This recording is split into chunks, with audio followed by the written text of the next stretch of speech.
Triangles, balls, bricks, and cubes.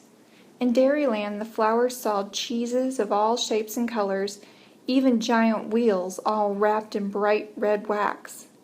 They sampled cheddar, lace Swiss, and a cheese called Wunderbar, which means wonderful in German.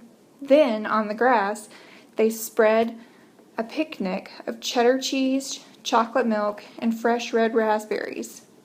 For shapes and colors, Dairyland is as much fun as Jasper Beach, Zini said.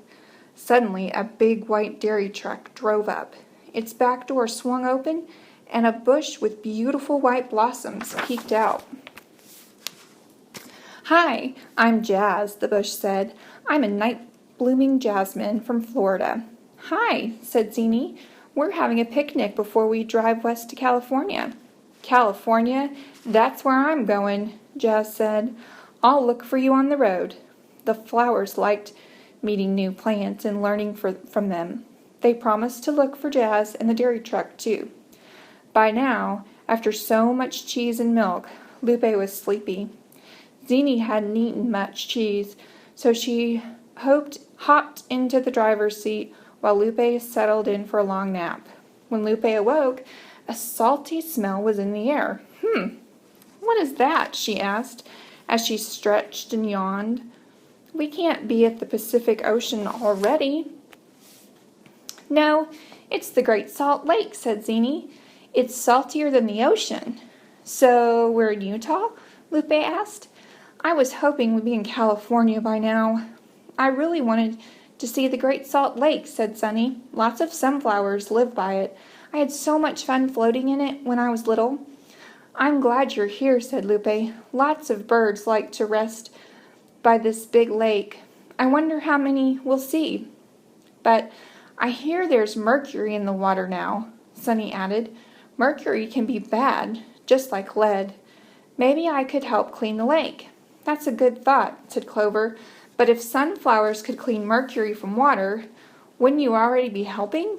And besides, no one knows where the mercury is coming from. It doesn't seem to be hurting anything." "I guess you're right," Sunny said. "Well, while we're here, let's at least enjoy a nice float in the Great Salt Lake." "And get our picture taken," said Lupe. "That would make a nice postcard to send to our flower friends back home. Maybe we can even float by the spiral getty." "The spiral what?" asked Zini. "The spiral getty," Lupe said.